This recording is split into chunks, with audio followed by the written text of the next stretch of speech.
नमस्कार दोस्तों, कैसे हैं आप लोग। 9 जून 2021 के daily the Hindu editorial discussion में आपका स्वागत है। देखते हैं कौन कौन से इंपॉर्टेंट आर्टिकल डिस्कस करेंगे। पहला आर्टिकल है जीनोम सीक्वेंसिंग को लेके। ये बताया गया कि इंडिया में जीनोम सीक्वेंसिंग बहुत धीमे हुई है और उसके हमने कहीं ना कहीं नुकसान उठाए हैं। यूएस यूको में केवल वैक्सीनेशन तेज नहीं हुआ है, वहाँ पे जीनोम सीक्वेंसिंग भी तेज हुई है। तो उनको ये पता है कि वहाँ पे कौन सा स्ट्रेन फैल रहा है, किन इलाकों में फैल रहा है और कितनी तेजी से फैल रहा है। और इंडिया में पहली बात तो जीनोम सीक्वेंसिंग जितनी कहा जाता है कि 5% ऑफ द केसेस होनी चाहिए, वो नहीं हुई है। मतलब जितने लोग भी कोरोना पॉजिटिव हुए हैं उसमें से 5% लोग की जीनोम सीक्वेंसिंग करो, एक तो वो नहीं हुई इंडिया में। दूसरी बात, यहाँ पे जो जीनोम सीक्वेंसिंग का डाटा निकल के आता है उसको सरकार लेट बहुत देर से करती है, मतलब उसको सरकार रिलीज बहुत देरी से करती है, वो लोगों के सामने बहुत देरी से पहुंचता है। तो जिस समय पे जो एक्शन लेना चाहिए वो एक्शन नहीं लिया जा सकता है। तो जेनोम सीक्वेंसिंग हमारी पैंडेमिक की फाइट को कमजोर कर रही है। इसके बारे में एक आर्टिकल है, इसको देखेंगे। नेक्स्ट आर्टिकल है स्टेट इंटरवेंशन लक्षद्वीप फ्यूचर। भाई लक्षद्वीप के फ्यूचर के रिस्पेक्ट में जब वहाँ के एडमिनिस्ट्रेटर थोड़ा प्रेशर में आए, प्रफुल्ल पटेल, तो उन्होंने यहाँ पे बोला कि देखिए हम जो कुछ भी यहाँ पे कर रहे हैं वो पब्लिक इंटरेस्ट में कर रहे हैं, पब्लिक पर्पस के लिए कर रहे हैं। अभी पब्लिक पर्पस के करने के चलते वो पब्लिक इंटरेस्ट को भूल जा रहे हैं, ऐसा यहाँ पे मुकुंद सनवाल साहब बोल रहे हैं। मुकुंद सनवाल साहब ने लक्षद्वीप में जो नए लॉज लाए जा रहे हैं उसके रिस्पेक्ट में अगेंस्ट कुछ बातें बोली हैं। ये एक सिविल सर्वेंट है और कहीं ना कहीं ये पहले लक्षद्वीप में पोस्टिंग कर चुके हैं 1970s में। फॉर्मर इंडियन एडमिनिस्ट्रेटिव सर्विसेज के ऑफिसर है मुकुंद सनवाल। तो इस रिस्पेक्ट में लक्षद्वीप के लिए क्या क्या बोल रहे हैं उसके बारे में यहाँ पे बात करेंगे। कुछ अलग पॉइंट्स मुझे यहाँ पे नजर आए लक्षद्वीप के, ठीक है। तो पहले मैंने जो पॉइंट्स डिस्कस किए थे उससे थोड़े से अलग पॉइंट्स हैं, इसलिए मैं इस आर्टिकल को आपके साथ डिस्कस करूंगा। नेक्स्ट आर्टिकल जो है वो है अननेसेसरी रिवीजन। इंडिया की जो वैक्सीनेशन पॉलिसी बदली है, जिसमें कि केंद्र सरकार ने बोला है कि भाई अब हम 50% ऑफ द वैक्सीन नहीं 75% ऑफ द वैक्सीन खरीदेंगे। राज्य की सरकारों को वैक्सीन खरीदने की जरूरत नहीं है, हम खरीद के उनको देंगे और वो फ्री में जाके लोगों को दे सकते हैं। मतलब लोग जो कि गवर्नमेंट के वैक्सीनेशन सेंटर में आके वैक्सीन लगवा रहे हैं उनको वैक्सीन फ्री ही मिलेगी। हाँ, अब कितनी तेजी से वैक्सीन आएगी उसकी अलग बात है। और एक नई कंपनी है बायोलॉजिकल ई, उससे भी 30 करोड़ डोजेज यहाँ पे खरीदने की बात की है। जॉनसन एंड जॉनसन की वैक्सीन बायोलॉजिकल ई नाम की एक जो कहते हैं ना बायोलॉजिकल ई जॉनसन जॉनसन की वैक्सीन बनाएगा और बायोलॉजिकल ई अपनी खुद की वैक्सीन ही बनाएगा। तो अभी इस बायोलॉजिकल ई से एक अनअप्रूव्ड वैक्सीन जो ये खुद की बना रहा है वो भी कहीं ना कहीं सरकार ने खरीदने के ऑर्डर प्लेस कर दिए हैं। तो क्या ये डिसीजन सही है, इसके बारे में यहाँ पे कुछ पॉइंट्स कह गए हैं, इसको देखेंगे। फिर मालदीव्स के फॉरेन मिनिस्टर अभी अपॉइंट कर गए हैं, किए गए हैं प्रेसिडेंट ऑफ यूएनजीए, तो इसके बारे में यहाँ पे बात करेंगे, ठीक है। इसको ये लिए मैंने अभी रिसेंटली अपने वेबसाइट पे एक आर्टिकल भी लिखा था, तो वहाँ से जोड़ के मैं इस टॉपिक को आपको समझा दूंगा, ज़्यादा समय नहीं लगेगा। तो माले वाला आर्टिकल, ये जो टॉपिक है यूएनजीए के प्रेसिडेंटशिप वाला, ये इंडिया के लिए क्यों इंपॉर्टेंट है इसको थोड़ा समझना ज़रूरी है। फिर नेक्स्ट कोविड-19 की वेव के लिए हमें प्रिपेयर करना। देखिए कोविड-19 से रिलेटेड बहुत से आर्टिकल अक्सर कर हम लोग देख रहे हैं। तो आज ही हमने जेनोम सीक्वेंसिंग का ऑलरेडी कोविड-19 का आर्टिकल देखेंगे, तो इसको मैं स्किप कर रहा हूँ। रीजन बीइंग पॉइंट्स काफ़ी हद तक सेम है, आए दिन एक ना एक आर्टिकल कोविड-19 का तो डिस्कस होता ही है। एक जो यहाँ पे मैं बोलूँगा अलग आर्टिकल है वो है प्रोपोर्शनैलिटी प्रिंसिपल। एक्चुअली में अगर आप देखोगे तो इस आर्टिकल को लिखा है माइकल गुरियाय ने। ये सीनियर इजरायली डिप्लोमेट है। ये जो हमास और इसराइल की लड़ाई हुई है और इसमें गाजा पट्टी के जो सिविलियंस की मौतें हुई हैं और कुछ हद तक सिविलियंस इसराइल की तरफ भी मरे हैं, इसमें प्रोपोर्शनैलिटी का प्रिंसिपल का मतलब क्या होता है। एक मिलिट्री कमांडर जब किसी दूसरी जगह पे अटैक करता है तो अटैक करने से पहले प्रोपोर्शनैलिटी प्रिंसिपल को देखता है। ये प्रोपोर्शनैलिटी प्रिंसिपल कौन सी दो चीज़ों को दिखाता है, ये बात यहाँ पे समझने की ज़रूरत है। मैं आपको पहले बता दूं कि इस आर्टिकल में प्रो इजराइल बात की गई है, क्योंकि इजरायली डिप्लोमेट अपना पॉइंट बता रही हैं तो प्रो इजराइल बात की गई। लेकिन इस आर्टिकल में भी क्या ये जो डिप्लोमेट बोल रही हैं ये सही है, इस चीज़ को हम लोग कहीं ना कहीं समझने की कोशिश करेंगे। तो प्रोपोर्शनैलिटी प्रिंसिपल वाला आर्टिकल इंपॉर्टेंट हो जाता है। और ये जो आखिरी आर्टिकल है ट्रस्ट इन गवर्नेंस, इसको इसलिए डिस्कस नहीं कर रहा हूँ क्योंकि जो सोशल सर्विसेज और जो सरकार सर्विसेज प्रोवाइड कर रही है, जो अलग अलग कॉरपोरेट जैसे कि ओला, उबर, पेटीएम जैसे ऑर्गेनाइजेशंस लोगों को सर्विसेज प्रोवाइड कर रहे हैं, वो उन पे लोगों का भरोसा आ रहा है, लोग उनके ऊपर बैंक कर रहे हैं, लेकिन कहीं ना कहीं ट्रस्ट अभी भी कमी है, लोगों को घूस देनी पड़ती है। तो इस प्रकार की थोड़ी बहुत आइडियोलॉजिकल टाइप की बातें कर रखी हैं, काम की नहीं है, इसलिए मैंने डिस्कस नहीं किया। तो 4 इंपॉर्टेंट आर्टिकल्स आज आपके साथ डिस्कस करूंगा। 4 के 4 जो मैंने शॉर्टलिस्ट किए हैं दे आर वेरी इंपॉर्टेंट। एक बात और बता दूं दोस्तों, आप लोग करंट अफेयर्स तो पढ़ ही रहे हैं वेबसाइट से, अभी प्रिंट वाला ऑप्शन मैंने वेबसाइट में इनेबल कर दिया। किसी भी आर्टिकल को स्क्रॉल डाउन करके जब आप नीचे जाओगे तो आप चाहो तो उस आर्टिकल को व्हाट्सएप पे, फेसबुक पे, ट्विटर पे या फिर टेलीग्राम पे आप शेयर कर सकते हो। साथ साथ अगर आप उसको अपने पर्पसेस के लिए ऑफलाइन सेव करना चाहते हो तो यहाँ पे जो बटन है आपके सामने सबसे राइट मोस्ट बटन, जो बिल्कुल पेज के एंड पे आपको मिलेगी इधर, इसको क्लिक करेंगे। यहाँ पे आप प्रिंट पे जाएंगे तो आप अपना आर्टिकल प्रिंट करके अपने ऑफलाइन पर्पजेस के लिए सेव कर सकते हैं। पन्ने ज़्यादा हैं तो आप प्रिंट भी मार सकते हैं, हालांकि मैं बोलूँगा प्रिंट मत मारो, क्योंकि देखिए कितना प्रिंट मारोगे। ओके, हैंड रिटन नोट्स बना रहे हो तो प्रिंट मारने की ज़रूरत है नहीं, और मैं ऐसे बहुत से आर्टिकल्स अवेलेबल बनाऊंगा तो कब तक आप प्रिंट मारते जाओगे, तो प्रिंट में कहूँगा आप अवॉइड करो। हाँ, आप चाहो तो अपने लिए ऑफलाइन सेव करके रख सकते हो। आगे बढ़ने से पहले वीडियो पे लाइक का बटन, अभी अब तक इस वीडियो को शेयर नहीं किया कर दीजिए, चैनल को शेयर और सब्सक्राइब नहीं किया कर दीजिए। वेबसाइट को पढ़ते वक्त आप सीधे सीधे आप उसको फेसबुक और व्हाट्सएप पे शेयर कर सकते हैं। व्हाट्सएप पे टेलीग्राम पे कोई अच्छा ग्रुप जानते हैं जहाँ पे लोगों के काम के हो सकते हैं आर्टिकल्स, तो आप वहाँ शेयर कर सकते हैं। टेलीग्राम ग्रुप पे ज्वाइन कर लीजिए, वहाँ पे आपको जो भी मेरे चैनल से रिलेटेड अपडेट्स हैं, वेबसाइट से रिलेटेड अपडेट्स हैं, मिल जाएंगी। और ये लेक्चर की पीडीएफ भी आपको टेलीग्राम ग्रुप पे मिल जाएगी। इंस्टाग्राम पे फॉलो करके आप मैसेज भेज सकते हैं, आपसे बात करने की कोशिश करूँगा, और अगर आपका कोई डाउट मुझे इंपॉर्टेंट इनफ लगा तो उसको लोगों के साथ डिस्कस भी करूँगा वीडियोज़ के थ्रू। तो पहला article, bring genome sequencing into the pandemic fight. देखिए वेरिएंट्स इमर्ज कर रहे हैं और कहीं ना कहीं हाई ट्रांसमिसिबिलिटी और इम्यून एस्केप की यहाँ पे बात हो रही है।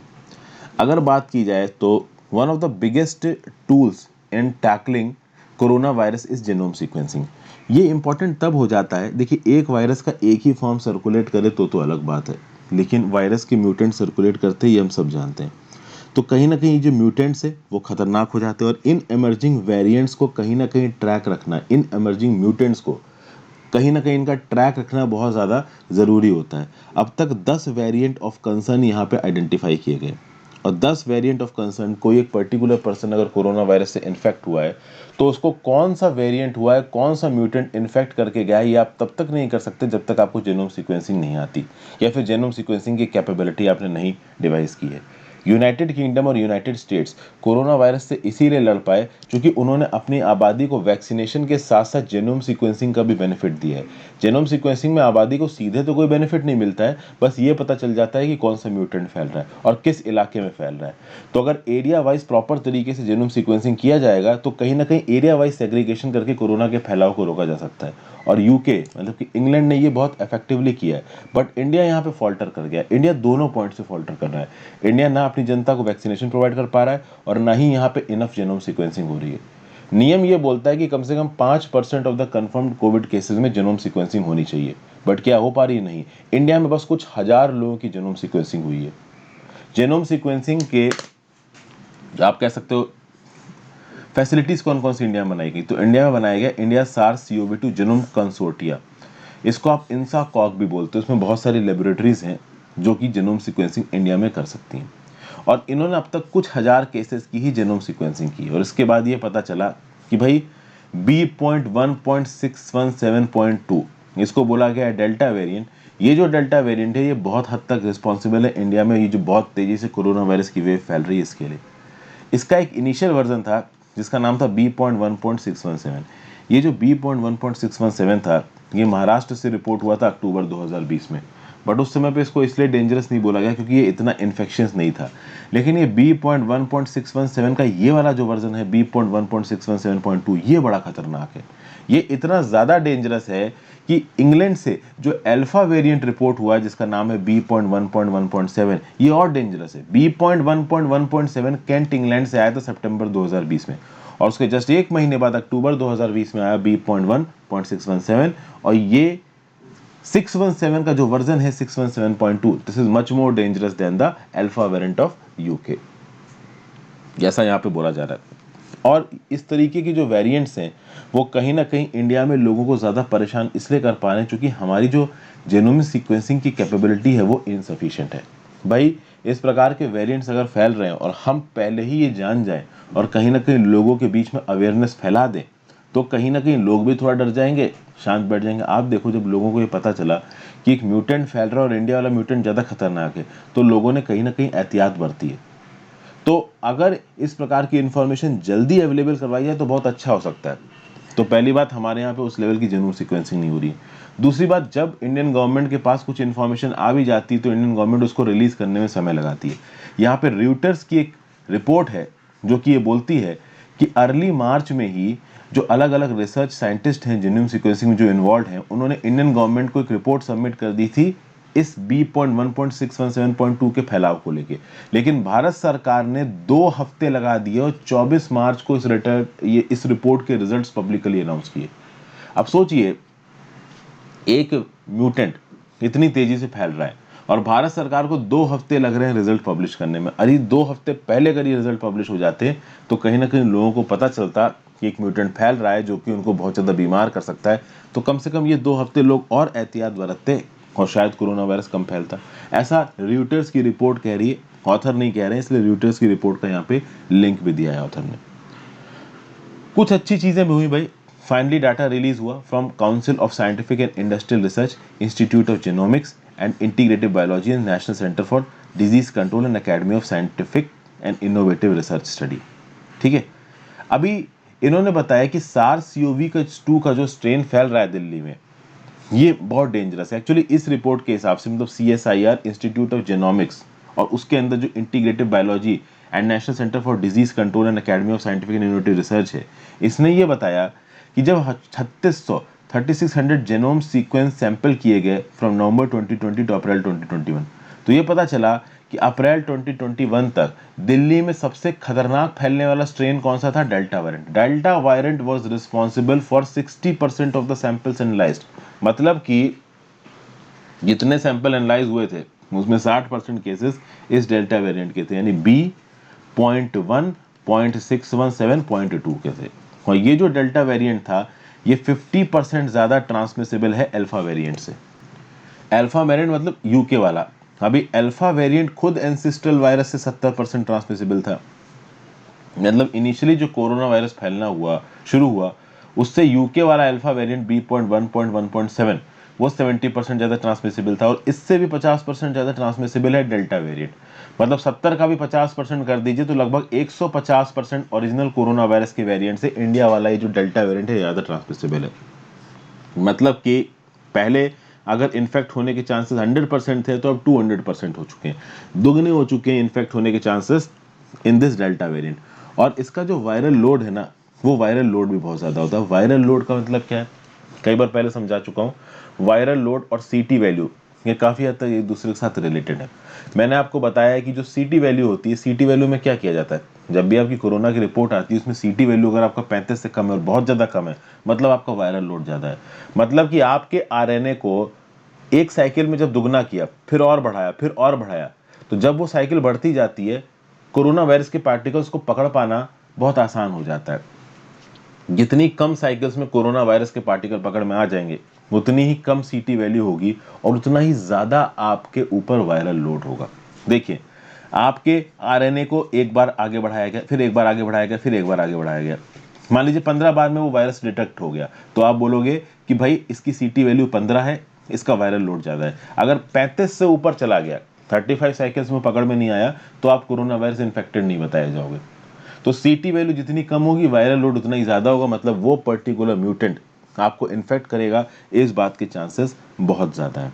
तो इसलिए बोला जाता है कि high viral load is actually inversely proportional to CT value, मतलब CT वैल्यू जितनी कम है उतना ही ज्यादा आपका वायरल लोड है।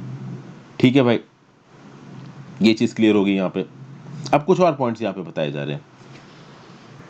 इन फाइंडिंग्स के आधार पर यह बोला गया कि जो डेल्टा वेरिएंट है this is responsible for the pandemic wave. Delhi में जो चौथी पैंडेमिक वेव आई in the time period of April to May 2021, उसके लिए कहीं ना कहीं ये डेल्टा वेरिएंट रिस्पॉन्सिबल था। फिर आप देखोगे एक पॉजिटिव चीज यहाँ पे निकल के आई कि delta variant was not responsible for the severity of the disease.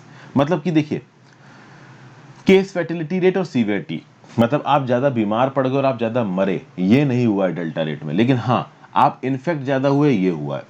तो मतलब पुराने ये जो आपके वेरिएंट्स थे कोरोना वायरस में, उसमें जितनी आपकी तबीयत खराब हो रही थी और जितना लोग मर रहे थे, ठीक है ना, केस फैटिलिटी रेशियो मतलब कि जितने लोगों को कोरोना वायरस हुआ और उसमें से कितने मर गए, तो ये जो रेशियोज थे ये नहीं बढ़े हैं इस डेल्टा वेरिएंट से। हाँ, जितने लोग इन्फेक्ट हो गए हैं वो जरूर मर रहे हैं। मतलब मॉर्टिलिटी पे इसका इम्पैक्ट नहीं आया है, but number of infection definitely बचे हैं। अब इंडिया में पहली बार भारत सरकार की तरफ से ऐसी कोई जीनोम सीक्वेंसिंग का डाटा बाहर निकल के आया और कहीं ना कहीं डेल्टा वेरिएंट के इम्पैक्ट के बारे में बात पता चली। वहीं पे अगर आप इंग्लैंड से कंपेयर करो, जहाँ की genome sequencing one of the best है दुनिया में, उसकी जो हेल्थ बॉडी है पब्लिक हेल्थ इंग्लैंड, वो क्या रिपोर्ट कर रही है कि अब उनके देश में अल्फा वेरिएंट से ज्यादा डोमिनेंट हो गया डेल्टा वेरिएंट। पहले उनके देश में अल्फा वेरिएंट प्रॉब्लम क्रिएट कर रहा था, अब उनके देश में डेल्टा वेरिएंट प्रॉब्लम क्रिएट कर रहा है। तो जितने भी वहां पे हॉस्पिटलाइजेशंस हो रहे हैं, जितने भी वहां पे सीवियर डिजीजेस हो रही हैं, all are cases of delta variant. वो अब अल्फा वेरिएंट के केसेस नहीं, मतलब लिटरली अल्फा वेरिएंट को वहां पे डेल्टा वेरिएंट ने रिप्लेस कर दिया है, इतनी प्रॉब्लम हो गई है। फिर आप देखोगे लगभग 27 मई पे पब्लिक हेल्थ इंग्लैंड ने एक और यहाँ पे डाटा रिलीज किया था।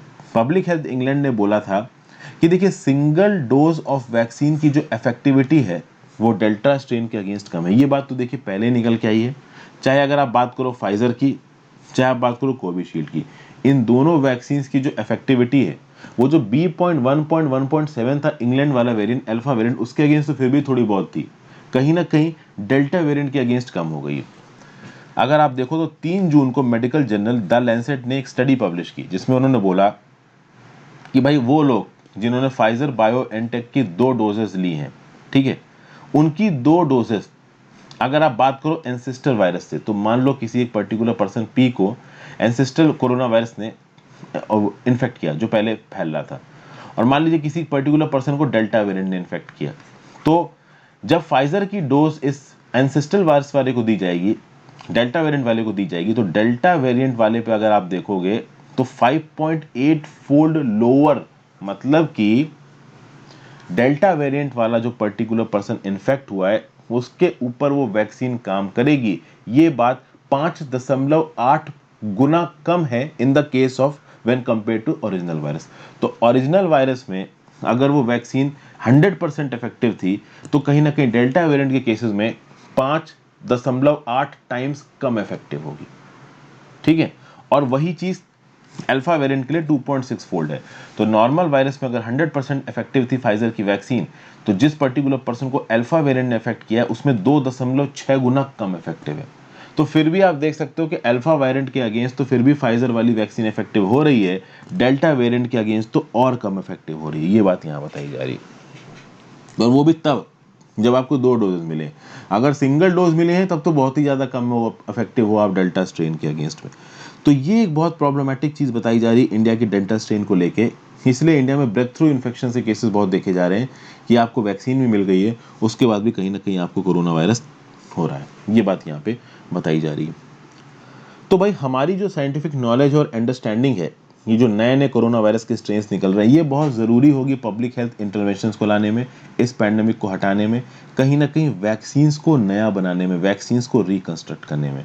क्योंकि जब कोई एक स्ट्रेन हाईली ट्रांसमिसेबल है तो आप बैक थ्रू इन्फेक्शंस उसमें आ ही जाएंगे। मतलब अगर आपने कोरोना वायरस की वैक्सीन ले भी ली है, आपके अंदर वैक्सीन इंड्यूस्ड इम्यूनिटी आ भी गई है, उसके बाद भी आप कहीं ना कहीं इन्फेक्ट हो सकते हो। हाँ, ये ज़रूर है कि आपकी इन्फेक्शन की सीवियरिटी कम होगी, बट आप इन्फेक्ट हो सकते हो।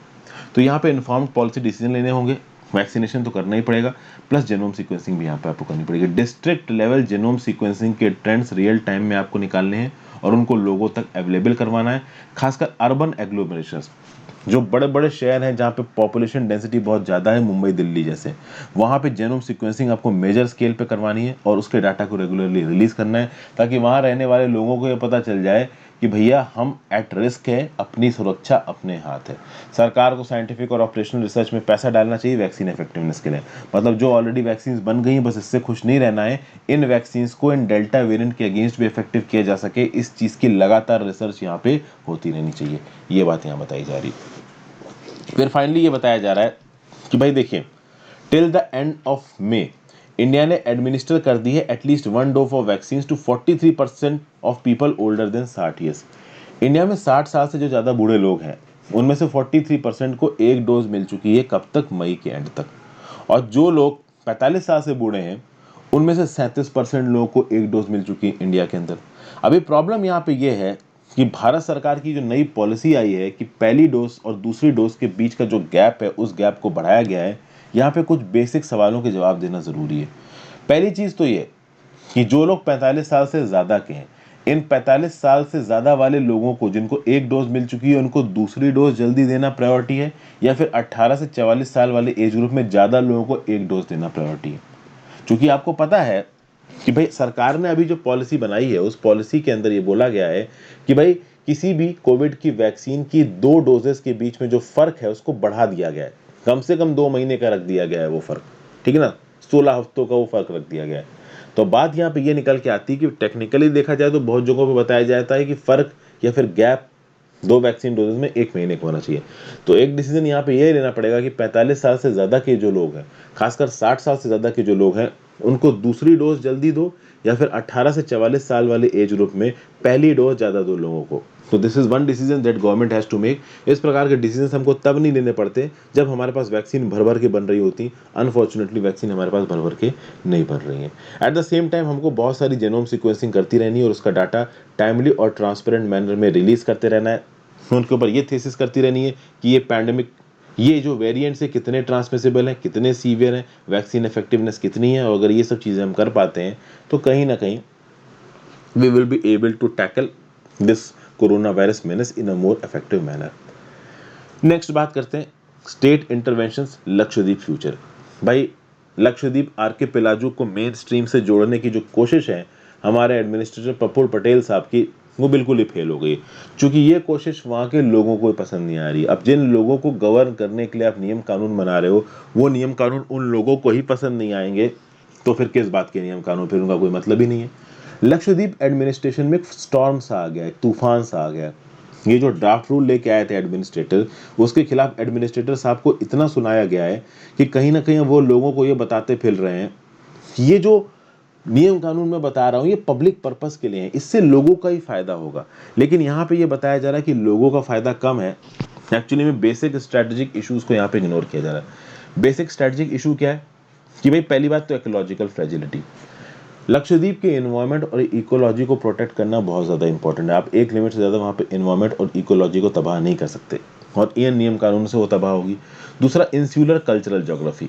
इंसुलर कल्चरल ज्योग्राफी मतलब वहाँ का जो कल्चर है वो थोड़ा कंजर्वेटिव है और ऐसे कंजर्वेटिव कल्चर में एक लिमिट से ज़्यादा घुसपैठ वाला टूरिज्म आप नहीं कर सकते। फॉर एग्जाम्पल होम स्टे, कि भाई टूरिस्ट आ रहे हैं, होता ना कि आजकल की डेट में टूरिस्टों को बड़ा मन होता है कि भाई हम जहाँ जाएंगे वहाँ पे किसी लोकल के घर में रहेंगे तो देखेंगे इनके रहने का तरीका क्या है। अभी लोकल्स के घर में रहेंगे, ये चीज़ कहीं ना कहीं लोगों की प्राइवेसी में इंट्रूड करती है, लोग ये नहीं चाहते हैं। तो दूसरी प्रॉब्लम ये है। तीसरी प्रॉब्लम स्ट्रेटेजिक लोकेशन। एक ऐसी लोकेशन जो कि इंडिया के लिए बहुत इंपॉर्टेंट है और इंडिया के मेनलैंड से दूर है, वहाँ के लोग अगर परेशान होने लगेंगे तो बाहर की ताकतों को फायदा मिल सकता है हमारा फायदा उठाने का, बाहर की ताकतों को लेवरेज मिल सकता है हमारा फायदा उठाने का। तो ये 3 फोर्सेस यहाँ पे प्ले में है और अगर आप देखा जाए तो इन 3 फोर्सेस के हिसाब से लक्षद्वीप की इकोलॉजिक फ्रेजिलिटी को, उसके कल्चर को और उसकी स्ट्रेटेजिक लोकेशन, तीनों को आपको व्यू पॉइंट में रखना है जब भी आप उसके रिस्पेक्ट में कोई नियम कानून बना रहे हो। अब अगर नियम कानून बनाने की बात आई तो 2 अलग अलग विजन्स निकल के आ रहे हैं लक्षद्वीप के लिए। पहला विजन निकल के आ रहा है नीति आयोग की तरफ से जो 2019 में रिलीज हुआ था। नीति आयोग ने बोला कि भैया वाटर विला बनाओ, लैंड बेस्ड टूरिज्म करो। तो अगर इस प्रकार की चीज़ों को आप बहुत तेजी से बढ़ाओगे तो कहीं ना कहीं आइलैंड डेवलप करेंगे। फिर लैंड एक्विजिशन, ठीक है ना, के आधार पर जोनिंग करने की बात कर रहे हैं लक्षद्वीप की। मतलब लक्षद्वीप में जो पूरा लैंड है उसको आप जोन्स में बांटो और उन जोन्स को आइडेंटिफाई कर लो कि हाँ भाई ये लोगों के रहने के लिए, हाँ ये इंफ्रास्ट्रक्चर के लिए, यहाँ विला बनाए जाएंगे, यहाँ रिजॉर्ट बनाए जाएंगे, ठीक है। अब बात यहाँ पे ये है कि नीति आयोग जो सस्टेनेबल डेवलपमेंट की यहाँ पे बात कर रहा है, इससे फ्रेजाइल एनवायरनमेंट और कल्चर बर्बाद हो जाएगा किसका, लक्षद्वीप का। In fact Andaman and Nicobar islands के लिए भी जो डॉक्यूमेंट नीति आयोग ने सबमिट किया था उससे भी बोला जा रहा था कि अंडमान एंड निकोबार की इकोलॉजी और कल्चर को नुकसान है। वही बात लक्षद्वीप के केस में की जा रही है। इस रिस्पेक्ट में एक और डॉक्यूमेंट और एक और प्लान निकल के आ रहा है, वो है इंटीग्रेटेड आइलैंड मैनेजमेंट प्लान। इस प्लान को बनाया गया था under the guidance of supreme court and national centre for sustainable coastal management. 2016 में ये प्लान आया था और इसने होम स्टेज को रिजेक्ट कर दिया था। इन्होंने बोला था कि लक्षद्वीप के जो लोग हैं, आपको पता है वहाँ की मैक्सिमम पॉपुलेशन मुस्लिम पॉपुलेशन है, उनके अपने खुद के सोशल कस्टम्स है, अपना एक रहने का कल्चर है। अभी उस कल्चर के बीच में आप इंटरफेरेंस करोगे तो ज़्यादातर लोगों को बातें पसंद नहीं आएंगी। सबसे खास बात यहाँ पे इंटीग्रेटेड आइलैंड मैनेजमेंट प्लान में ये बताई गई कि जब भी आप कोई डेवलपमेंट प्रोग्राम लक्षद्वीप जैसी यूनियन टेरिटरी में इम्पोज कर रहे हो तो वहाँ की elected local self government body से ज़रूर बात कर लो और साइंटिफिकली डिटरमिन्ड प्लान होने चाहिए। और प्लान की प्रोग्रेस तो इस बात पे डिपेंड करेगी ना कि वहाँ पे लोग किस हद तक उन प्लान्स को एक्सेप्ट कर रहे हैं। अगर वहाँ के लोग ही इन प्लान को एक्सेप्ट नहीं करेंगे तो plan is as good as, कहते हैं ना कि नल एंड वॉइड। तो कुल मिला के ये दो कंपीटिंग प्लान्स यहाँ पे आ रहे हैं, एक तो नीति आयोग का होगा और एक इंटीग्रेटेड आइलैंड मैनेजमेंट प्लान हो गया। ये जो इंटीग्रेटेड आइलैंड मैनेजमेंट प्लान है ये थोड़ा ज़्यादा बेटर लग रहा है। अब बात की जाए यहाँ पे जिस पब्लिक पर्पस की बात यहाँ पे प्रफुल्ल पटेल साहब कह रहे हैं, ये पब्लिक पर्पस समझ में नहीं आ रहा है। ये पब्लिक पर्पस कहीं ना कहीं टूरिस्ट के नंबर को वहाँ पे बढ़ाने की बात कर रहा है। आपको पता है कि लक्षद्वीप एक ऐसा यूनियन टेरिटरी है जहाँ पे कोरोना वायरस पहुंचा ही नहीं 2020 में, लेकिन चूंकि बाद में एक नेगेटिव आरटीपीसीआर के बेसिस पे टूरिस्ट को अलाउ किया गया तो कोरोना वायरस की भी एंट्री हो गई लक्षद्वीप में। अब लक्षद्वीप में भी लोग इन्फेक्ट हो रहे हैं कोरोना वायरस से। अगर आप बात करो तो भाई 4 प्रपोजल्स लाए गए हैं लक्षद्वीप में।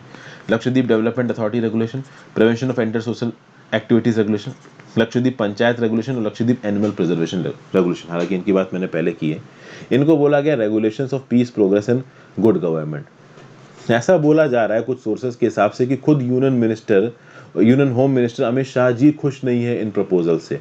तो जब खुद यूनियन होम मिनिस्टर खुश नहीं हो रहे हैं तो यहाँ पे बाकी लोग कैसे खुश हो जाएंगे। सबसे खास बात यहाँ पे ये है कि लोकल लोगों के लिए पॉलिटिकल स्पेक्ट्रम में अगर इस प्रकार के चेंजेस किए जाएंगे तो दे सीम एज आर्बिट्रेरियन एंड अथॉरिटेरियन। लोगों के रहने के तरीके को ये बदल देते हैं। लोगों की ज़मीनों को ज़बरदस्ती छीन के रिजॉर्ट्स और पब्लिक विलास बनाने की जगह परमिशन देते हैं, जो कि कहीं ना कहीं वहाँ के लोगों को पसंद नहीं आएगी। ठीक है, तो प्राइवेट लैंड को अक्वायर करना, बीफ खाने के ऊपर बैन लगाना, ये बोल देना कि भाई 2 से ज़्यादा जिसके बच्चे हैं वो पंचायत के इलेक्शंस नहीं लड़ सकता, कहीं ना कहीं इससे कॉन्फ्लिक्ट बढ़ेगा और बात पहुंचेगी कहाँ तक, सुप्रीम कोर्ट तक। और साफ बात यहाँ पे ये है कि लक्षद्वीप हमारे मेनलैंड से बहुत ज़्यादा दूर है, तो कहीं ना कहीं उसके लोगों को एलियनेट करने वाला ये काम यहाँ पे नहीं होना चाहिए। इस रिस्पेक्ट में सुप्रीम कोर्ट के केस के बारे में यहाँ पे बात करनी पड़ेगी, जिसका नाम है Devsharan versus state of Uttar Pradesh case in 2011। इस पर्टिकुलर केस में सुप्रीम कोर्ट ने ये बोला कि मान लीजिए कोई भी सरकार, चाहे राज्य की सरकार हो चाहे केंद्र की सरकार हो, अगर वो एक ऐसे पब्लिक पर्पस को प्रमोट करती है जिस पब्लिक पर्पस के थ्रू उस पर्टिकुलर जगह पे रहने वाले ज्यादातर लोगों का इंटरेस्ट वॉयलेट हो जाता है, तो ओवरऑल पब्लिक पर्पस का कंसेप्ट ही डिफीट हो जाएगा। मतलब कि आप किसी पर्टिकुलर जगह पे कोई प्रोजेक्ट इंप्लीमेंट कर रहे हो और इस प्रोजेक्ट की वजह से यहाँ पे रहने वाली मेजॉरिटी ऑफ लोगों की ही लाइफ डिस्टर्ब हो गई, उनके रहने का तरीका ही डिस्टर्ब हो गया, तो ओवरऑल किस बात का पब्लिक पर्पस? अब तो आपने पब्लिक पर्पस ही डिफीट कर दिया ना। ये बात यहाँ पे बोली जा रही है। और already high court of Kerala में इन प्रपोजल्स के ऊपर केस चालू हो चुका है। बहुत सारे लोगों ने जाके हाई कोर्ट ऑफ केरला में पिटीशन डाल दी है। 2019 में भी हाई कोर्ट ऑफ केरला ने एक बात बोली थी कि भाई जो इनहैबिटेंट्स है लक्षद्वीप के, उनके पास पूरी आज़ादी है कि वो अपनी एथनिक कल्चर्स, अपने ट्रेडिशंस को बचा सकते हैं, अपने आउटसाइडर्स, अपने एटमॉस्फेयर को बचा सकते हैं, और एक लिमिट से ज़्यादा मेन लैंडर्स का, यानी कि इंडियन मेन लैंड से जो लोग वहाँ पे जाते हैं, उनका इंटरफेरेंस लक्षद्वीप के आइलैंड में नहीं होगा। ऑब्वियसली बात है, हमारे देश का पार्ट है तो लोग वहाँ पे जा सकते हैं, बट वहाँ पे घुस के लोगों की लाइफ में इंटरफेरेंस करना ये बिल्कुल भी अलाउ नहीं किया जाएगा। लक्षद्वीप यूनिक है, उनकी खुद की अपनी egalitarian coconut tree owning society है। अगर आप प्लांटेशन की बात करोगे तो ज़्यादातर कोकोनट ट्रीज हैं। अगर आप ऑक्यूपेशन की बात करोगे तो फिशिंग है। लिटरेसी वहाँ पे अच्छी है, अनएम्प्लॉयमेंट वहाँ पे भी ज़्यादा है। जो वहाँ की मुस्लिम कम्युनिटी है उसको शेड्यूल्ड ट्राइब्स डेजिग्नेट किया गया, और आपको पता है कि शेड्यूल्ड ट्राइब्स के लैंड को इंडिया में इतनी आसानी से एक्विजिशन नहीं किया जा सकता उसका। कहीं ना कहीं लक्षद्वीप को एम्प्लॉयमेंट की जरूरत है, तो जरूरी है कि यहाँ पे सरकार एम्प्लॉयमेंट दे उन लोगों को। बट एम्प्लॉयमेंट देने के लिए ये नहीं कि आप सारे रिजॉर्ट बना दो, रिजॉर्ट में वहाँ पे लोगों को वेटरों की नौकरी दे दो। This is not the sort of employment they are looking for. उनकी ही ज़मीन पे प्राइवेट कॉर्पोरेट्स आके बड़े बड़े घर बना देंगे और उनको ही अपना नौकर बना लेंगे, और पैसा कौन कमाएगा? ये बड़े कॉर्पोरेट्स। तो वो बिल्कुल भी सही नहीं है। हाँ, कुछ जगहों पर सरकार के प्रोएक्टिव इन्वॉल्वमेंट की ज़रूरत है, जैसे कि इलेक्ट्रिसिटी जनरेशन। अभी अगर आप बात करो तो लक्षद्वीप में ज़्यादातर जो इलेक्ट्रिसिटी पैदा होती है वो डीजल जनरेटर से पैदा होती है, क्योंकि सोलर इलेक्ट्रिसिटी का कंसेप्ट लिमिटेड है। वहाँ पे बड़ा पावर प्लांट तो आप खोल नहीं सकते थर्मल पावर प्लांट जैसा। सोलर इलेक्ट्रिसिटी क्यों लिमिटेड है? क्योंकि भाई बड़ा इलाका चाहिए सोलर इलेक्ट्रिसिटी के लिए, इलाका लैंड की कमी है, वहाँ पे छोटे छोटे से आइलैंड है। और अभी के लिए इलेक्ट्रिसिटी कैसे पैदा होती है? तो डीजल जनरेटर से इलेक्ट्रिसिटी पैदा होती है। इसके दो नुकसान है, एक तो भाई कहीं ना कहीं पॉल्यूशन भी होता है, और दूसरी चीज़ की ये वाली जो इलेक्ट्रिसिटी होती है वो महंगी पड़ती है। तब सबसे खास बात यहाँ पे ये है कि जो मालदीव का एडमिनिस्ट्रेशन है ना, सॉरी लक्षद्वीप का एडमिनिस्ट्रेशन है, उसने इस आइलैंड को मालदीव बनाने की कोशिश की, बट एक्चुअली में ये मालदीव बन नहीं रहा है। क्यों? क्योंकि अगर आप मालदीव्स के टूरिज्म की बात करो, मालदीव एक बहुत बड़ा आर्किपेलागो है, वहाँ बहुत सारे छोटे छोटे आइलैंड्स हैं। अभी मालदीव का जो टूरिज्म है, जो कि कहीं ना कहीं 1970s में शुरू हुआ है, वहाँ पे टूरिज्म शुरू हुआ अनइनहेबिटेड हाउस आइलैंड्स में। तो मतलब कि अनइनहेबिटेड आइलैंड्स में जब मालदीव टूरिज्म शुरू हुआ तो बहुत कम कोकोनट ट्रीज काटने पड़ गए, और थोड़ा बहुत लिमिटेड होम स्टेज का कंसेप्ट मालदीव में भी। कुल मिला के आप मालदीव में देखोगे ना, जब भी आप मालदीव घूमने जाओगे तो वहां पे सीन ये है कि एक आइलैंड रिजॉर्ट किसी, मतलब एक रिजॉर्ट किसी एक आइलैंड पे होगा, मतलब एक बड़े से आइलैंड के ऊपर एक पूरा रिजॉर्ट बना होगा, और उस रिजॉर्ट के लोगों की ये जिम्मेदारी होगी कि वो वहां के कोरल रीफ्स को प्रोटेक्ट करें, ठीक है ना, वो वहां की बायोडाइवर्सिटी को प्रोटेक्ट करें। देखिए यहाँ पे लिखा हुआ है, मालदीव्स में one island one resort policy चल रही है। इसके चलते किसी एक पर्टिकुलर जगह की जो कोरल रीफ है उसके ऊपर कम प्रेशर आता है। ओके, टूरिस्ट पॉपुलेशन बहुत वाइडली डिस्ट्रीब्यूट हो जाती है, तो मालदीव्स में जब जो भी टूरिस्ट जाते हैं वो किसी एक आइलैंड पे नहीं जाते हैं, बहुत सारे अलग अलग आइलैंड्स हैं, वो अलग अलग आइलैंड्स पे चले जाते हैं। किसी एक आइलैंड पे एक ही होटल है, अभी उस होटल में अगर आपका रिजर्वेशन है तो ही आप जाओगे, वहां पे रिजर्वेशन फुल हो गया तो किसी और आइलैंड पे जाओगे। तो ऐसा नहीं है कि आप एक ही आइलैंड पे सारे टूरिस्ट भर जाएंगे। तो पहला ये मॉडल अच्छा है। फिर वहां के कोरल रीफ्स को इंपॉर्टेंस दी जाती है, क्योंकि जो टूरिस्ट आते हैं वो इन कोरल रीफ्स को जाके विजिट करते हैं, तो कहीं ना कहीं इन टूरिस्ट को बुलाते रहने के लिए उन कोरल रीफ्स को मेंटेन करना बहुत ज़्यादा ज़रूरी होता है। इसीलिए ये जो बड़े बड़े रिजॉर्ट्स हैं वहाँ पे, वो खुद इस बात की रिस्पॉन्सिबिलिटी लेते हैं कि वो कोरल रीफ्स को वहाँ पे बचा के रखें। क्योंकि यहाँ पे जो टूरिस्ट आ रहे हैं वो नेचुरल ब्यूटी के लिए आ रहे हैं, वो मरीन लाइफ देखने के लिए आ रहे हैं। तो ऑब्वियस सी बात है, अगर मरीन लाइफ होगी ही नहीं तो वो टूरिस्ट आएंगी नहीं। इसलिए वहाँ की जो कॉर्पोरेट कम्युनिटी है, वहाँ की जो रिजॉर्ट कम्युनिटी है, वो बचा के रखते हैं इन रिजॉर्ट्स को। फिर भाई जो वहाँ के डाइवर्स हैं, वो डाइवर्स समय समय पे पानी के अंदर गोता लगा के बताते रहते हैं कि कोई इलीगल चीज़ तो नहीं हो रही है, कहीं कोई इन्वायरमेंट को नुकसान पहुंचाने वाली चीज़ तो नहीं हो रही है। और वहाँ पे रीफ फिशिंग और कलेक्शन ऑफ कोरल्स के ऊपर बैन लगा हुआ है। तो इन सब फैक्टर्स के चलते मालदीव्स में जो टूरिज्म चल रहा है वो बहुत हद तक सस्टेनेबल टूरिज्म है। लेकिन इंडिया में जो टूरिज्म चालू होने की बात हो रही है वो सस्टेनेबल किसी भी प्रकार से नहीं है। अब अगर मालदीव से इन फैक्टर्स को लेके आप लक्षद्वीप को कंपेयर करो, पहली बात तो लक्षद्वीप में इतने आइलैंड्स नहीं है। दूसरी बात, अब आप देखो लक्षद्वीप में ड्रिंकिंग वाटर की प्रॉब्लम है, सीवेज डिस्पोजल की प्रॉब्लम है, इलेक्ट्रिसिटी वहाँ पे कम है, वहाँ की सोशियो इकोनॉमिक कंडीशंस भी थोड़ी मालदीव्स के रिस्पेक्ट में डिसएडवांटेजेस कंडीशन में है। तो इन सब चीज़ों को देखते हुए अगर मालदीव्स वाले आइडिया को लक्षद्वीप में इम्प्लीमेंट करना है तो बहुत होलिस्टिकली करना पड़ेगा। ऑलरेडी अगर आप one island one resort policy को भी लेके आते हो लक्षद्वीप में तो वो बहुत प्रॉब्लमेटिक हो जाएगा। रीजन बीइंग कि उसके लिए आपको लोगों के घर छीनने पड़ेंगे, उनकी ज़मीनें छीननी पड़ेंगी, और इस बात के लिए कहीं ना कहीं लोग तैयार नहीं है। हाँ, अगर आप इस प्रोसेस को इस प्रकार से करें कि एक कमेटी बैठाएं, वो कमेटी ग्राउंड लेवल पे जाके लोगों से बात करे, उनको कन्विंस करे, और उसके बाद लोगों की ज़मीन लेके आप कोई बिजनेस शुरू करो या कोई कॉमर्शियल वेंचर शुरू करो तो बात अलग है। बट वो यहाँ पे नहीं हो रहा है। यहाँ पे ऊपर से सीधे सीधे कंडीशंस इम्पोज की जा रही हैं, और वो कभी भी पसंद नहीं आएगा यहाँ के लोगों को, ठीक है ना। प्लस ऑब्वियस सी बात है, इलेक्ट्रिसिटी जनरेशन वहाँ एक बहुत बड़ी प्रॉब्लम है, उसमें सरकार को बहुत मतलब अर्जेंट स्टेप्स पे कुछ करने की जरूरत है। प्लस ग्राउंड वाटर की प्रॉब्लम भी वहाँ पे लक्षद्वीप में एक मेजर प्रॉब्लम है। फिर अगर आप बात करो तो पॉलिटिकल इनसेंसिटिविटी, कहीं ना कहीं मालदीव्स को अर्बनाइज करने की बात की जा रही है, सॉरी लक्षद्वीप को अर्बनाइज करने की बात की जा रही है, वहाँ पे प्राइवेट टूरिज्म लाने की बात की जा रही है। अब प्रॉब्लम यहाँ पे ये है कि ये जो लक्षद्वीप के आइलैंड्स है ना, ये शहर नहीं है। तो जो स्मार्ट सिटीज़ में आप आइडिया इंप्लीमेंट कर रहे हो हमारे देश के मेनलैंड के शहरों जैसे, वो स्मार्ट सिटीज़ के आइडियाज़ आप लक्षद्वीप में इंप्लीमेंट नहीं कर सकते। Lakshadweep is all together a very different geography, ठीक है भाई। तो इसीलिए आप देखोगे कि लक्षद्वीप में इस प्रकार के नियम कानूनों को अपोज किया जा रहा है। कुछ बहुत ड्रैकोनियन नियम कानून भी यहाँ पे लाए गए। लक्षद्वीप में मर्डर रॉबरी जैसी चीज़ें नहीं है, ना ही वहाँ पे स्मगलिंग है ज़्यादा। तो ऐसे केसेस में प्रिवेंटिव डिटेंशन के लॉ ले आना, एंटी सोशल एक्टिविटीज़ के लॉ ले आना, ये सब कहीं ना कहीं ठीक नहीं। टू चाइल्ड पॉलिसी ले आना वहाँ पे, फिर आप ये बोलो कि भाई बीफ खाने के ऊपर बैन लगाना।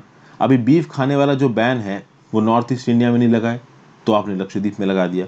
अगर आप लिक्वर की बात करो तो ट्रेडिशनल कंजर्वेटिव सोसाइटी वहाँ पे लिक्वर ज़्यादा लोग नहीं पीते, लेकिन टूरिस्ट के लिए वहाँ पे आपने लिक्वर अलाउ करके रखा हुआ है। तो इस प्रकार की बहुत सी चीज़ें जो देश से वहाँ को अलग करती हैं। अगर आप लक्षद्वीप में टू चाइल्ड पॉलिसी इंप्लीमेंट कर रहे हो, ये तब अजीब नहीं लगता जब पूरे देश में 2 चाइल्ड पॉलिसी इंप्लीमेंट होती है। अभी पूरे देश में तो 2 चाइल्ड पॉलिसी है नहीं, आप अकेले के लिए लक्षद्वीप में 2 चाइल्ड पॉलिसी, हालांकि ऐसी कोई पॉलिसी नहीं आ रही है। ये बोला जा रहा है कि भाई 2 बच्चों से ज्यादा जिसके हैं वो पंचायत में इलेक्शंस के लिए खड़े नहीं हो सकते। अब ऑलरेडी जो 2 बच्चों से ज्यादा पैदा कर चुके हैं वो कहीं ना कहीं प्रॉब्लम में आ जाएंगे, ठीक है ना। तो ये सब चीजें यहाँ पे उठाई जा रही हैं और कहीं ना कहीं इसको इंटरफेरेंस माना जा रहा है लक्षद्वीप की सोसाइटी में, ठीक है। तो मालदीव से साथ ये जो कंपैरिजन वाला पॉइंट है, इस पॉइंट को जरूर याद रखिएगा।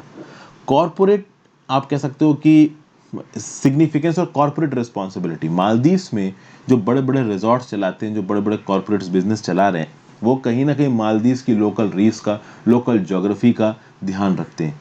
क्या ये इंडिया में कॉर्पोरेट्स ऐसा करेंगे? ऑब्वियस सी बात है, अब तक के एक्सपीरियंस से तो ऐसा नहीं लगता कि ऐसा करेंगे।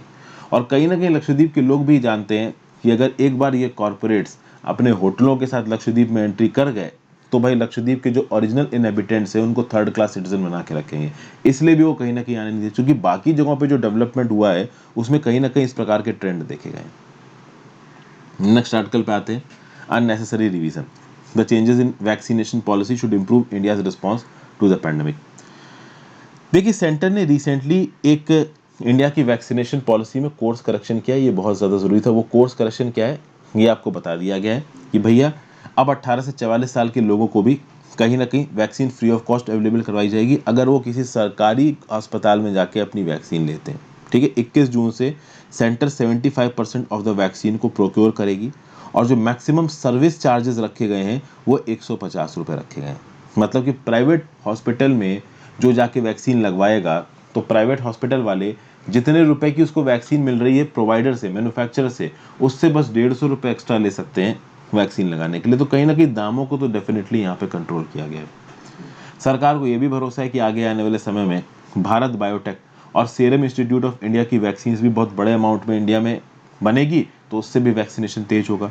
अभी रिसेंटली हैदराबाद बेस्ड एक बायोलॉजिकल ई नाम की कंपनी से एक अनटेस्टेड वैक्सीन की 30 करोड़ ऑर्डर्स खरीदने का, मतलब 30 करोड़ डोजेस खरीदने का ऑर्डर दिया है कहीं ना कहीं गवर्नमेंट ने। मैं आपको एक चीज बता दूं, देखिए सरकार बड़ी शातिर होती है, शातिर तो नहीं बोलना चाहिए, सरकार बहुत एडवांटेजियस पोजीशन में होती है, मैं ये बोलूँगा। जैसे फॉर एग्जांपल अभी ये बायोलॉजिकल ई वाली कंपनी से अगर वैक्सीन, ये जॉनसन जॉनसन वाली नहीं है, जो बायोलॉजिकल ई अपनी वैक्सीन बना रही है उसकी बात हो रही है यहाँ पे। अभी बायोलॉजिकल ई वाली जो वैक्सीन है, कल की डेट में अगर उसको drug controller general of India से अप्रूवल नहीं मिला तो ऑब्वियस ही बात है 30 करोड़ डोजेस सरकार नहीं खरीदेगी। ये 30 करोड़ डोजेस तो सरकार तब खरीदेगी जब इस बायोलॉजिकल ई वाली वैक्सीन के टेस्ट हो जाएंगे और वो कहीं ना कहीं उसको इमरजेंसी यूज अप्रूवल मिल जाएगा। तो इमरजेंसी यूज अप्रूवल मिल जाता है, ये तो 30 करोड़ डोजेस के ऑर्डर सरकार ने दिए हैं, कहीं ना कहीं सरकार इसको लोगों को दे सकता है। तो अगर ये 30 करोड़ डोजेस को अगर आप कंसिडरेशन में लेके आओ तो कहीं ना कहीं आप देख सकते हो कि बहुत तेजी से वैक्सीन का रोल आउट होने वाला है आगे आने वाले समय में। फिर यहाँ पे जब केंद्र सरकार के ऊपर प्रेशर पड़ा, पहली बात तो केंद्र सरकार ने जो पॉलिसी लेके आया था कि हाँ भाई वैक्सीन का प्रोक्योरमेंट राज्य की सरकारें भी करेंगी, ये इसलिए आ गई थी क्योंकि रीजन भी, देखिए दुनिया में कहीं पे भी वैक्सीन प्रोक्योरमेंट राज्य की सरकारें नहीं कर रही, हर जगह केंद्र की सरकार ही कर रही। बट इंडिया में सेकेंड वेव इतनी ज़्यादा फेरोशियस थी और स्टेट गवर्नमेंट इतना ज़्यादा अपने पास, मतलब पब्लिक हेल्थ के चार्ज को मांग रहे थे, इतना ज़्यादा पब्लिक हेल्थ के एफर्ट्स को लीड करने की कोशिश कर रहे थे कि केंद्र सरकार ने बोला कि ठीक है भाई वैक्सीन भी तुम ही खरीद लो। लेकिन अब ऑब्वियस सी बात है कि केंद्र सरकार को पता है कि ये वैक्सीन नहीं खरीद पाएंगे। ओवरऑल ये जो पूरा का पूरा सिनेरियो है सरकार के लिए बहुत ज़्यादा डिफीटिंग हो जाएगा। प्लस यहाँ पे जो सेंट्रल सरकार है वो 2014 से पहले वाली सरकार कांग्रेस के ऊपर भी इल्ज़ाम लगा रही है कि इन लोगों ने हमारे हेल्थ के इंफ्रास्ट्रक्चर में कुछ सुधार नहीं किए, इसीलिए आज की डेट में कोरोना वायरस के पैंडेमिक को लेकर इतनी प्रॉब्लम हो गई। चलिए, कहीं ना कहीं ये सब इल्ज़ाम तो यहाँ पे लगते ही रहते हैं। इंपॉर्टेंट न्यूज़ इस पर्टिकुलर आर्टिकल में क्या है? इंपॉर्टेंट न्यूज़ इस पर्टिकुलर आर्टिकल में ये है कि भाई 30 crore doses Hyderabad based Biological E company के ऑर्डर भारत सरकार ने प्लेस कर दिए हैं। प्लस भारत सरकार को इस बात की उम्मीद है कि जुलाई एंड अगस्त से भारत बायोटेक और सीरम इंस्टीट्यूट ऑफ इंडिया की बल्क वैक्सीन मार्केट में आएंगी और कहीं ना कहीं हम लोग वैक्सीनेशन प्रोसेस को बहुत ज़्यादा तेज़ी से कर पाएंगे। ये मेन चीज़ है और इस प्रेमाइस पे ये पूरा का पूरा जो वैक्सीनेशन का प्रोसेस है, जो भारत सरकार की स्ट्रैटेजी है वो चालू है। अभी कितनी सक्सेसफुल होगी ये तो बाद में पता चलेगा। और अब पहुंचते हैं अपने प्रोपोर्शनैलिटी प्रिंसिपल वाले आर्टिकल पे। ये जो प्रोपोर्शनैलिटी प्रिंसिपल वाला आर्टिकल है इसमें देखिए क्या बोल रही है इजरायली डिप्लोमेट। इजरायली डिप्लोमेट का पॉइंट यहाँ पे मुझे काफ़ी अच्छा लगा। ये बता रही है कि देखिए हर वॉर एक ट्रैजिक होता है और हर वॉर में सिविलियंस की जानें जाती हैं। तो जब भी आप जान जाने की बात कर रहे हो और किसी भी वॉर को इन्फर करने की बात कर रहे हो, तो इसमें आपको बहुत से लीगल टर्म्स को अप्लाई करना पड़ेगा। आपको देखना पड़ेगा कि जितने भी लीगल टर्मिनोलॉजीज है, कंसेप्ट्स हैं, क्या वो सही तरीके से काम कर रहे हैं। एक्चुअली में ये कहने की कोशिश कर रही हैं कि इजराइल वर्सेस पैलेस्टीन वाले वॉर में सारा का सारा इल्ज़ाम इजराइल के ऊपर डाला जा रहा है, जबकि पैलेस्टीन का ये जो हमास ग्रुप है इसके ऊपर कोई भी इल्ज़ाम नहीं डाला जा रहा है। मैं आपको बता दूं, Hamas is not the official representative of Palestine. Palestine का जो ऑफिशियल रिप्रेजेंटेटिव है पैलेस्टीनियन लिबरेशन ऑर्गेनाइजेशन है, जिसके एक समय पे हेड थे यासिर अराफात। अभी के लिए इस पैलेस्टीन लिबरेशन ऑर्गेनाइजेशन के जो चेयरमैन है वो है महमूद अब्बास। किस पार्टी की मेंबर है? फतह पार्टी की मेंबर है। तो ये जो मेन पार्टी है आपकी पैलेस्टीन की वो फतह पार्टी है, और ये है आपकी वेस्ट बैंक के इलाके में एक्टिव। गाजा पट्टी में जो एक ऑर्गेनाइजेशन एक्टिव है वो है हमास, और हमास को कहीं ना कहीं टेररिस्ट ऑर्गेनाइजेशन डेजिग्नेट किया गया इजराइल यूएस के द्वारा। इसलिए आप देखोगे कि गाजा पट्टी में जब ये वायलेंस हुआ था और जब ये खत्म हुआ जंग, तो यूएस ने बोला कि भाई हम गाजा पट्टी का रिकंस्ट्रक्शन करेंगे, लेकिन इस रिकंस्ट्रक्शन के लिए जो पैसा आएगा और जो एफर्ट्स लीड करेगा वो फतह पार्टी होगी, महमूद अब्बास होगा, पैलेस्टीन लिबरेशन ऑर्गेनाइजेशन जो वेस्ट बैंक में है वो होगा। मतलब हमास को ये रिकॉग्नाइज नहीं कर रहे हैं यहाँ पे। तो कुल मिला के अब आप यहाँ पे समझिए, principle of proportionality, this is the main stay of this article. जब भी कोई मिलिट्री स्ट्राइक करनी होती है, मान लीजिए कहीं पे कोई मिलिट्री अटैक करना है, तो मिलिट्री अटैक करते वक्त मिलिट्री कमांडर्स को दो फैक्टर्स प्ले में लाने पड़ते हैं। पहला फैक्टर क्या लाना पड़ता है कि इस पर्टिकुलर स्ट्राइक को करने से क्या कंक्रीट फायदे हैं और क्या डायरेक्ट मिलिट्री एडवांटेज है। अगर आप कोई अटैक कर रहे हो तो अटैक करने से आपको क्या कंक्रीट फायदे और क्या डायरेक्ट मिलिट्री एडवांटेज है। पहली चीज तो आपको ये पता करना पड़ेगा, जिस जगह पे आप अटैक कर रहे हो उस जगह को न्यूट्रलाइज करने से आपको क्या बेनिफिट्स मिल रहे हैं, आपको ये आइडेंटिफाई करना पड़ेगा। तो फॉर एग्जांपल, अगर सामने किसी बिल्डिंग को आप तोड़ रहे हो और उस बिल्डिंग में अपोजिशन के वेपन्स भरे हुए हैं, तो आपका ये डिसीजन जस्टिफाइड हुआ, क्योंकि वो वेपन्स अगर आपके देश के ऊपर चला दिए गए तो फिर आप बचा नहीं पाओगे अपने सिविलियंस को, ठीक है। और अगर ये वेपन्स किसी सिविलियन बिल्डिंग में भरे रखे हैं तो उस सिविलियन बिल्डिंग को नीचे गिराना भी पॉसिबली यहाँ पे जस्टिफाइड माना जाएगा। हालांकि इस चीज को करते वक्त जो मिलिट्री प्लानर्स हैं वो बहुत हद तक सिविलियंस को बचाने की भी कोशिश उनको करना चाहिए। तो पहली चीज तो ये है कि व्हाट इज योर ऑब्जेक्टिव। अगर आप कोई मिलिट्री एक्शन ले रहे हो तो उससे फुलफिल क्या हो रहा है। दूसरा यहाँ पे ऑब्जेक्टिव ये है कि कमांडर्स को ये एसेस करना पड़ेगा based on reasonable available information at the time of attack कि कोलैटरल डैमेज क्या होगा। मतलब कि आपके अटैक से कितने सिविलियंस और कितने लोग वहां पे मरने वाले हैं, तो ये भी आपको कहीं ना कहीं एसेस करना पड़ेगा। तो अगर एक लिमिट से ज्यादा सिविलियंस मर रहे हैं, ठीक है ना, और एक लिमिट से ज्यादा इंफ्रास्ट्रक्चर का नुकसान हो रहा है और सब खासकर सिविलियंस का बहुत ज्यादा नुकसान हो रहा है, तो जो आपकी मिलिट्री स्ट्राइक है वो कहीं ना कहीं लॉफुल नहीं मानी जाएगी। अब यहाँ पे नाटो के ऑपरेशंस के साथ भी चीजों को एसेस किया गया है। कहीं ना कहीं सीरिया में ये जो अपोजिशन के प्लेयर्स एक दूसरे के ऊपर अटैक करते रहते हैं, ये फैक्टर भी यहाँ पे आ जाता है। मतलब कि जब एक मिलिट्री कमांडर यहाँ पे डिसीजन लेता है कि भाई वो किसी और पर्टिकुलर पर्सन पे अटैक कर रहा है, तो उसके आउटकम क्या निकल के आ सकते हैं, इसको भी एसेस करना पड़ता है। अब ये बात कर रही है हमास की। इन्होंने ये बोलना है कि भाई हमास जब अटैक करता है तो ये अपनी मिलिट्री एक्टिविटीज को इंटेंशनली उन इलाकों से कंडक्ट करता है जो डेंसली पॉपुलेटेड है। मतलब कि ये अपने रॉकेट इजराइल के ऊपर लॉन्च कर रहा है। कहां से लॉन्च कर रहा है? उन इलाकों से लॉन्च कर रहा है जहां पे गाजा पट्टी के अंदर उनकी लोकल पैलेस्टीनियन पॉपुलेशन रह रही है। अब ये हमास क्या सही कर रहा है? हमास इस बात को जानता है कि भाई अगर हम इस इलाके से वॉर करेंगे तो इजराइल के लिए रिटेलिएट करना मुश्किल हो जाएगा। अगर इजराइल रिटेलिएट करेगा तो इंटरनेशनल प्रेशर आएगा। मतलब वो अपने सिटीजन्स की आड़ में इस प्रकार के अटैक कर रहा है। तो क्या गाजा पट्टी में जो हमास कर रहा है, क्या वो अपनी सिविलियन पॉपुलेशन के लिए अच्छा कर रहा है? वो एक डबल वॉर क्राइम कमिट कर रहा है, ऐसा यहाँ पे ऑथर बोल रही है। और कहीं ना कहीं देखिए ये बात सही है। हमास डेफिनेटली जो सिविलियंस है उसको एक शील्ड बना के काम कर रहा है, और जब इजराइल के अंदर रॉकेट आएंगे इजराइल पलट के मारेगा ही मारेगा। और अगर ये हमास के जो आतंकवादी है ये सिविलियन डेंसली एक्टिवेटेड एरियाज में सिचुएटेड है, तो ऑब्वियस सी बात है वहां पे सिविलियंस भी मरेंगे, और सिविलियंस मरे हैं इजराइल के अटैक के चलते। तो ऑथर का यहाँ पे बोलना है कि जब इस प्रकार की सिचुएशन निकल के आ रही है तो पूरी की पूरी इंटरनेशनल कम्युनिटी बस इजराइल को गालियां दे रही है। हमास की अनलॉफुल टैक्टिक्स को कोई कुछ नहीं बोल रहा है। ऐसा क्यों है? कुल मिला के अगर आप प्रिंसिपल ऑफ प्रोपोर्शनैलिटी को इंपॉर्टेंस देते हो तो यहाँ पे हमास को ये अटैक करने ही नहीं चाहिए, क्योंकि हमास को पता है कि पलट के अटैक आएगा उसमें सिविलियंस मरेंगे। तो इसका तो मतलब यही निकल के आता है ना कि उनको अपनी सिविलियन पॉपुलेशन की कोई चिंता है ही नहीं। वो ब्लेटेंट डिसरिगार्ड फॉर लॉ कर रहे हैं और उनको अपने सिटीजन वेलबींग की भी कोई चिंता नहीं हो रही है। मतलब कि वो पैलेस्टीनियन सिविलियन पॉपुलेशन को एक बेट की तरह इस्तेमाल कर रहे हैं, एक शिकार की तरह इस्तेमाल कर रहे हैं अपने ऑपरेशनल एडवांटेज के लिए। तो अभी ऐसे केसेस में अगर इजराइल की टेरिटरी में बम गिरते हैं, रॉकेट गिरते हैं, तो इजराइल तो काउंटर अटैक करेगा ही, क्योंकि उसके खुद के सिविलियंस डेंजर में आ रहे हैं। तो अभी ऐसे केसेस में हमास के बिहेवियर को आप किस प्रकार से जस्टिफाई कर सकते हो, ये कहीं ना कहीं ऑथर यहाँ पे बोल रही हैं। फिर at the same time author ये भी बोल रही हैं कि इजराइल ने जब काउंटर अटैक किया तो इजराइल ने प्रिकॉशन को अपनाया, इजराइल ने इंटरनेशनल लॉ को देखा। इजराइल एक लॉ अबाइडिंग स्टेट है, हमास की तरह एक टेररिस्ट ऑर्गेनाइजेशन नहीं है।